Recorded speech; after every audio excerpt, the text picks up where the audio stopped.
이상한 동물의 뼈 조각들이 이제 노출이 되었다고 합니다. 이 지역 사람들은 이것이 뭔가 동물의 뼈 같지만 좀 더 정확한 원인을 알 수 없는 뼈라고 판단됐고, 이 지역의 한약방 같은 데서 이 뼈 조각을 바로 약용으로 많이 썼다고 그래요. 그래서 이거를 상상 속의 동물인 용의 뼈다. 사마천의 서술을 해석하면 술로 연못을 만들고, 그리고 고기를 주렁주렁 매달아서 위림, 마치 숲처럼 되었다라는 표현입니다. 여기서 중요한 단어를 따오면 바로 주지육림이라는 고사성어가 되는 것이죠. 그런데 오늘날 상나라 때 많은 유적에서 청동기들이 출토가 됐는데, 상나라 청동기에서 실제 가장 많이 출토된 청동기가 술잔들입니다. 술잔작이라는 거죠.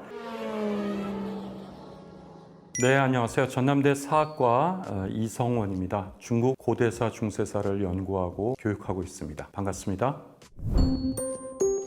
문자를 쓰기 이전 시대를 우리는 보통 선사시대라 그러고, 문자를 활용한 이후 시대를 역사시대라고 하죠. 이런 시대 구분 때문에 우리가 잠깐 혼동할 수 있는데요. 역사 연구와 역사학은 비록 문자가 출현 이후에 문자로 기록된 자료가 풍부하기 때문에 역사 연구에 용이하지만, 문자를 쓰지 않았던 그 선사시대, 어떻게 보면 인류 역사에 가장 길고 장구한 그 선사시대도 분명히 인류 문명의 역사의 진화 과정이었기 때문에 당연히 역사 연구의 대상입니다. 다만 문자 자료가 없으니까 유물 자료, 유적, 기타 구전이 발전됐던 신화라든가 이런 방법을 통해서 비록 좀 연구는 어려우나 선사시대 연구도 역사 연구에 매우 중요한 연구 대상이고 시대입니다. 네, 많은 분들이 조금 오해하는 부분이 있는데요. 중국 고대 최초의 문자가 기록되어 있는 거북이 껍데기나 동물의 뼈, 거북이 껍데기를 갑이라 그러고요. 그리고 동물의 뼈를 골이라 그러죠.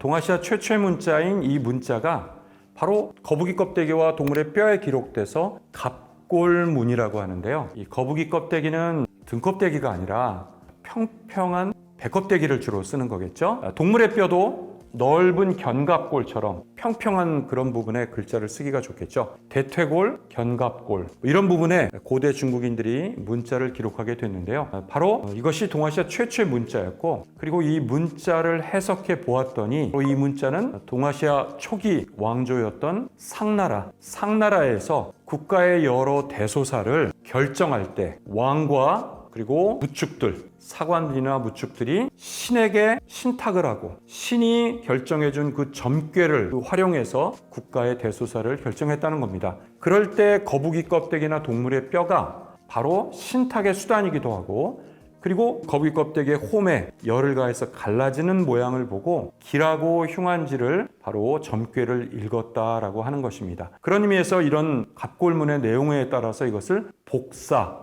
즉 거북이 껍데기가 갈라지는 점괘의 내용을 옮긴 것이다 라고 해서 복사라고도 하죠. 그래서 보통 거북이 껍데기나 동물의 뼈의 앞면에는 점을 치는 흔적이 남아있고, 뒷면에는 바로 그 점괘의 신탁의 내용, 몇 월 며칠 무슨 내용에 대해서 신에게 묻겠나이다, 그리고 그 갈라진 모양을 보고 길흉을 결과까지 거북이 껍데기에 기록했던 것이죠. 이 거북이 껍데기는 사실 그렇게 크지 않고 바다 거북이라기보단 중국 남쪽 지방에서 민물에서 자라나는 거북이의 배껍데기인데, 거의 성인의 손바닥 정도, 한 20cm에서 21cm 사이 이 정도 크기의 작은 거북이 껍데기라고 볼 수 있겠습니다. 갑골이 발견된 것은 19세기부터 중국의 황하 유역의 중하류 유역, 황하의 지류에서 주기적으로 황하가 범람하다 보면 토양을 침식하는 과정에서 땅속에서 종종 이상한 동물의 뼈 조각들이 이제 노출이 되었다고 합니다. 청나라 말기에 이 지역에서는 지금의 하남성 안양시 소둔천 그 부근에서 주로 발견이 됐는데, 이 지역 사람들은 이것이 뭔가 동물의 뼈 같지만 좀 더 정확한 원인을 알 수 없는 뼈라고 판단됐고, 이 지역의 한약방 같은 데서 이 뼈 조각을 바로 약용으로 많이 썼다고 그래요. 그래서 이거를 상상 속의 동물인 용의 뼈다,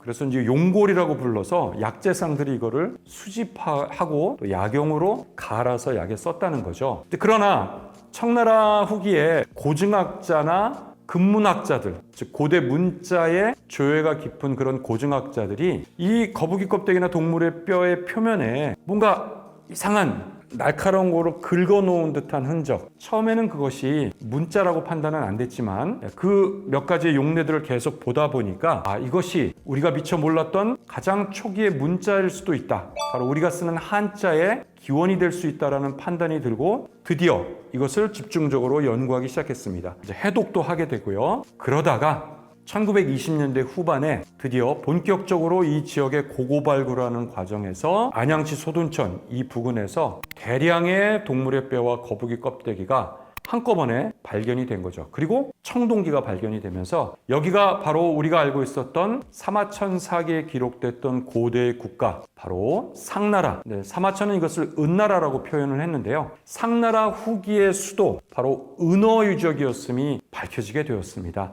그래서 이것은 단순히 전설상의 왕조가 아니라 실존하는 초기의 왕조, 그리고 사마천사기에 기록됐던 왕들의 명칭과 계보가 이 갑골문에서 확인이 되었죠. 바로 중국 실증주의 역사의 본격적인 서막을 알리는 놀라운 발견이었습니다. 우리가 지금 사용하는 한자는 정확하게 바로 고대 상나라의 갑골문에서 기원했던 것입니다. 문자학자들이 갑골에 기록되어 있는 문자를 해독하는 과정에서 대부분 이제 상형 문자가 많았는데요. 중국 한자의 아주 전통적인 특징은 모양을 본뜬 상형 문자. 대부분의 고대 문자의 출발은 상형 문자에서 시작이 되었다고 볼 수 있죠. 이집트도 그렇고 또 메소포타미아 유역도 그렇고 처음에 출발할 때는 상형 문자에서 출발하는데 이 상형성, 모양을 본뜬 이 문자의 아주 오래된 전통이 지금의 한자에도 그대로 계승되고 있습니다. 물론 오늘날 그 갑골문에서 확인된 여러 문자 가운데 상당 부분은 지금은 사용하지 않는 문자로 완전히 사라져버린 문자도 많고, 그리고 그 갑골문에서 그대로 서주시대의 청동기에 기록된 금문, 그리고 춘추전국 시대의 대나무나 나무에 기록됐던 목간이나 죽간에 기록됐던 그 춘추전국 시대의 목간의 문서, 그리고 종이가 발명된 이후에 우리가 쓰게 되는 그 문자, 이 계보가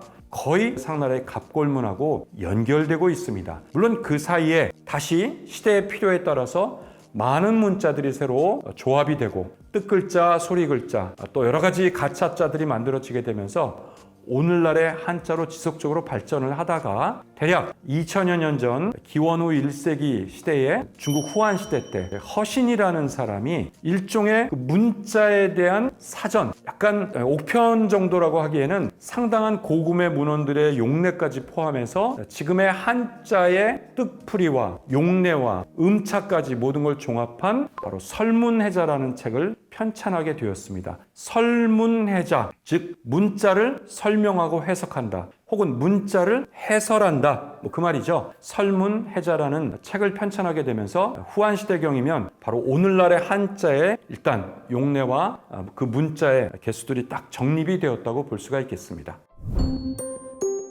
우리가 지금 은어유적에서 발견된 상나라는 상상 속의 나라가 아니라 바로 한무제 때의 태사령이었던 사마간이 사기를 편찬할 때 바로 역대 왕조의 제왕들에 대한 역사 본기편에서 바로 첫 번째 오제본기, 하본기, 은본기, 주본기, 진본기, 그리고 그 다음부터는 진시황제편으로 이어지게 되는데요. 그때 은본기, 바로 고대 실존했던 왕조로서의 은나라에 대한 역사를 서술했죠. 그래서 2100여 년 동안 동아시아 사람들은 상나라는 분명히 존재했던 왕조로 믿고 있었습니다. 그런데 19세기 말 20세기 초에 서양의 근대 학문이 들어오는 과정에서 이제 중국의 고일강을 비롯한 실증주의, 즉 과학적 역사를 수용했던 학자들이 사마천사기에 기록되어 있던 고대의 왕조들, 고대의 성왕들, 요임금, 순임금, 우임금, 또 하나라, 은나라 같은 그런 역사가 정말 과연 실존하는 역사인가? 구체적 물증과 실증적 근거가 과연 있는 것인가? 라고 하는 반문을 제기하고 아주 가혹한 문제제기, 자기성찰적인 문제제기를 하게 되었습니다. 그러면서 그들이 고사변이라는 잡지를 발간하면서 통렬히 그 과거에 다분히 신화적이었던 전설적인 역사에 대해서 부정하고 비판적으로 보자는 것이었죠. 그런데 바로 그 즈음 1920년대 후반에 바로 또 은어유적이 고고학적 또 실증적으로 확인이 되고, 그 유적이 바로 사마천이 말한 은나라의 후기의 역사의 실체임이 드러나게 되면서 사마천사기의 기록이 허구의 기록은 아니다. 적어도 은나라는, 물론 하나라에 대해서는 아직은 100% 확실한, 물론 하나라 유적으로 추정되는 유적들은 지금 많이 발견됐지만 문자가 발견되지 않았기 때문에 하나라 유적은 학계에서는 공식적으로 하왕조의 유적이라고 모두 공인하지는 않고 있습니다만, 그러나 연구가 진척이 되면 사마천사기의 하왕조의 실체도 조금은 더 가깝게 밝혀지리라고 생각이 됩니다. 바로 그 상나라, 그것은 분명히 문자를 사용했고 또 선사가 아니라 역사시대에 진입했고, 그리고 그 기록에 이 상나라의 군주를 바로 왕이라고 이렇게 표현했습니다. 우리가 바로 그 군주의 명칭이 상나라가 왕이라고 했던 것이죠. 그리고 이 상나라는 고도의 청동기 문명으로 발전했던 바로 제사 공동체와 군사 공동체로 수반해서 운영됐던 그런 초기의 왕조라고 볼 수 있겠습니다. 역사의 기록이라고 하는 것은 이제 문자가 출현한 이후부터, 아니죠. 사실은 문자가 출현하기 이전부터도 자신들의 조상들에 대한 이야기, 그리고 부족들에 대한 이야기는 구전이나 또는 음악을 통해서, 혹은 벽화나 암각화를 통해서 다양한 방법으로, 비록 문자는 없었지만 역사는 전승이 되었던 것이죠. 그러나 문자가 출현한 이후에는 이제 부족과 국가의 이야기들, 조상들의 이야기를 이제 문자로도 기록하게 되었습니다. 그래서 상나라에서도 사실 이 상나라의 갑골 문자는 신탁을 하는 수단이긴 했지만 결국 국가 대소사를 신탁을 위해서 그 내용을 기록하다 보니 그 갑골문의 내용은 곧 상나라의 국가의 행정과 또 전쟁과 또 왕들의 모든 의례와 상당히 많은 내용들이 담겨있는 일종의 중요한 사료가 되었죠. 그 이후에도 주나라나 춘추전국 시대에도 각 열국들이 자신들의 역사를 문자로 사관들이 기록은 했습니다.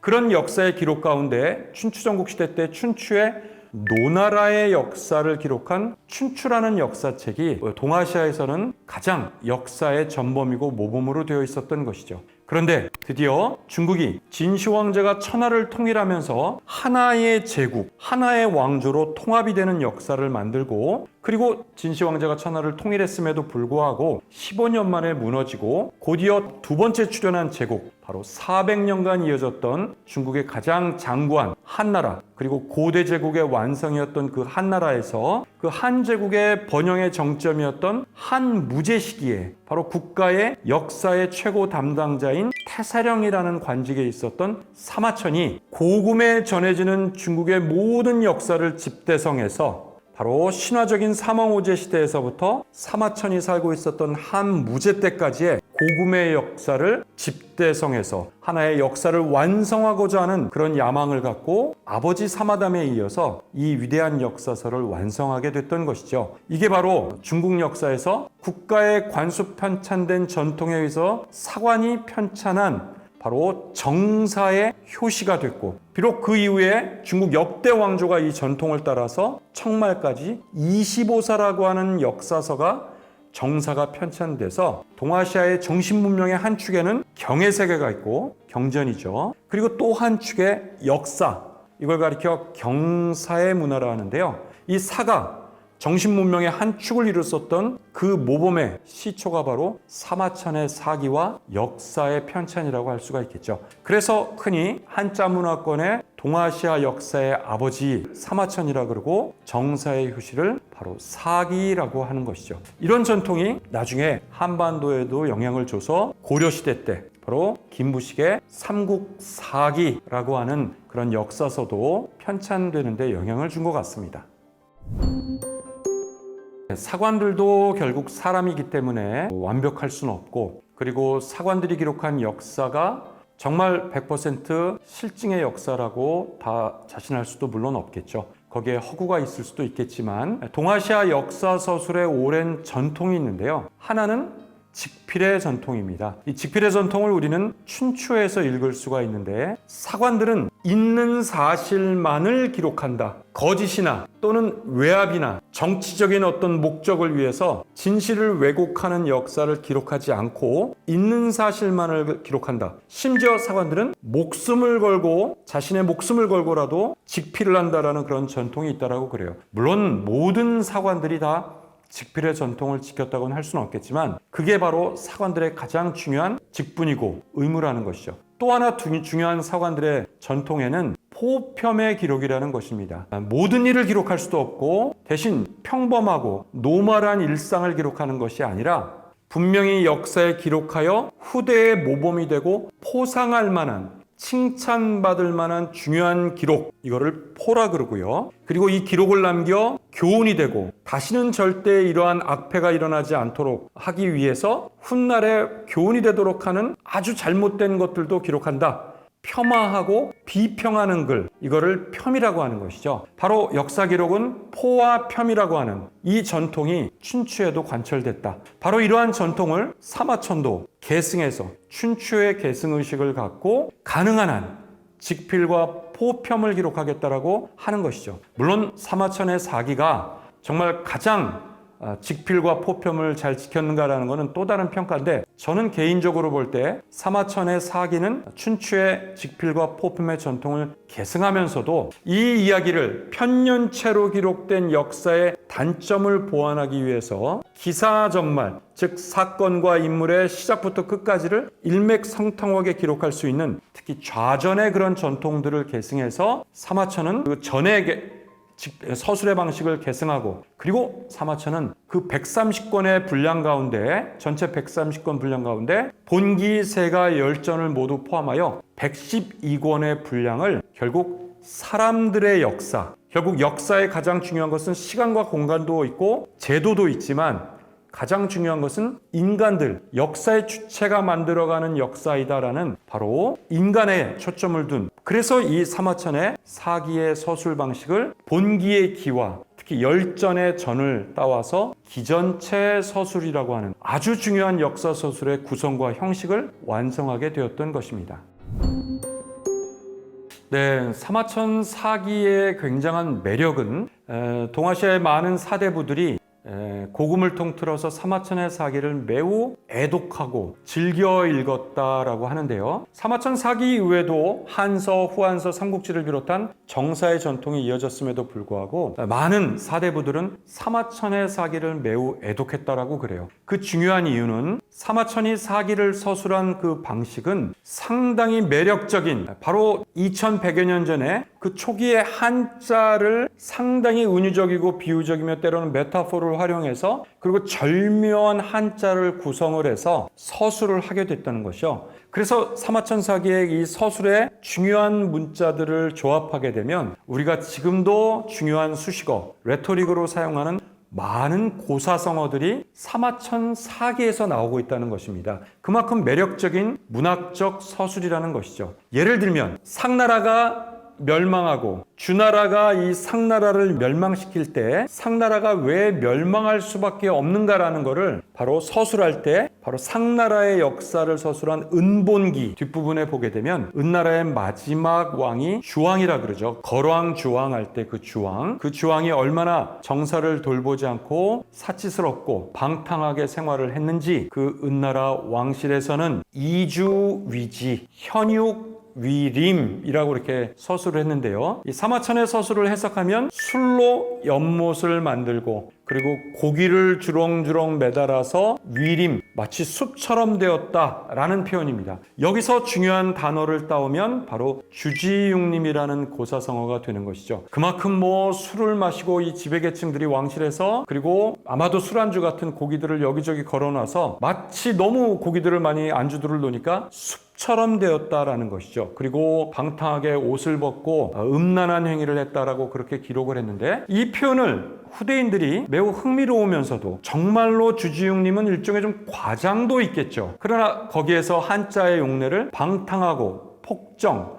혹은 군주의 실정을 상징하는, 그 이후에도 이 주지육림은 역대 왕조에서 멸망한 왕조 시기를 이 주지육림의 표현으로 즐겨 사용하게 된 것이죠. 그런데 오늘날 상나라 때 많은 유적에서 청동기들이 출토가 됐는데, 상나라 청동기에서 실제 가장 많이 출토된 청동기가 술잔들입니다. 술잔작이라는 거죠. 그걸 보면 이 주지웅님의 표현도 너무 과장만은 아닌 것 같다. 수많은 제사의식에서 신에게 제사 올리고 그 제사에는 반드시 술을 바쳐서 신에게 바치고 제사가 끝나면 이 지배계층들은 그 술을 또 음복하는 거죠. 그러다 보니 너무도 제사에 집중했던 이 초기 왕조가 또 지배계층들이 술을 매우 탐닉했을 가능성이 높고 청동잔은 사실은 거기에 중금속도 많기 때문에 그런 청동잔에 마시는 많은 술, 많은 음주는 일종의 중금속의 오염도 있었을 것이다 라고 학자들은 해석을 하고 있는 것이죠. 너무나도 매력적인 고사성어들, 사면초가, 금이환양, 너무나도 우리가 익숙하게 알고 있는 수많은 이야기들, 거의 대부분이 사마천 사기에서 나왔던 고사성어겠죠. 절묘한 한자 용어를 비유적으로 잘 썼기 때문입니다.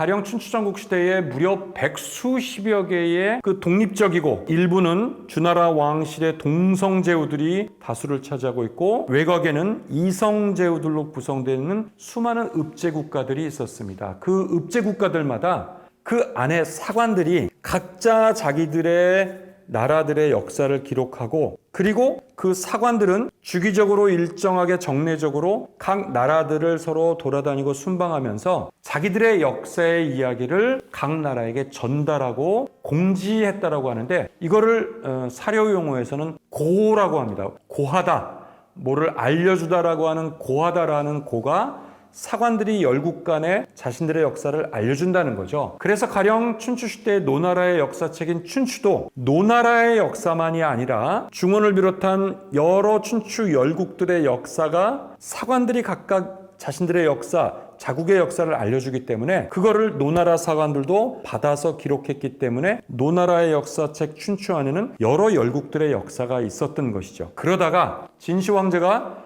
천하를 통일하는 과정에 각 열국들에 남겨져 있던 역사 자료와 사료들도 제국의 통합이 되고 또 한나라가 수립됐을 때에도 한나라 황실 장각에는 바로 여러 열국들에 전해졌던 바로 사료들, 그 기록들이 보관되어 있었던 것이죠. 아마도 사마천은 한나라 황실, 바로 도서관, 장서각에 보장되어 있던 그런 고금의 역사 기록들을 참조하면서 사기를 저술했던 것으로 보입니다. 이후에 중국 역사는 통합된 제국이 있는가 하면 때로는 분열된 나라들, 가령 5호 16국 시대의 여러 나라들, 또 위진남북조 시대에 분열되어 있는 각각의 왕조들, 또 5대 10국을 비롯해서 또 이민족 왕조가 지배했던 시대, 다시 말해 중국이 수많은 이민족의 왕조나 분열됐던 시기에도 각 나라마다 사관들이 기록하는 사료들은 보관하고 이것이 보존되어 있다가 또다시 통합된 왕조가 등장하게 되면 전에 전해지던 그 사료들을 모아서 바로 정사를 편찬하는 것이죠. 정사의 편찬은 왕조 동시대에 완성되는 것이 아니라 그 시대에 기록되어 있던 사료들의 기록을 왕조가 무너진 그 다음 왕조에서 앞서 있던 왕조의 사료를 모아서 정사를 편찬하게 됐던 전통이 있는 것입니다.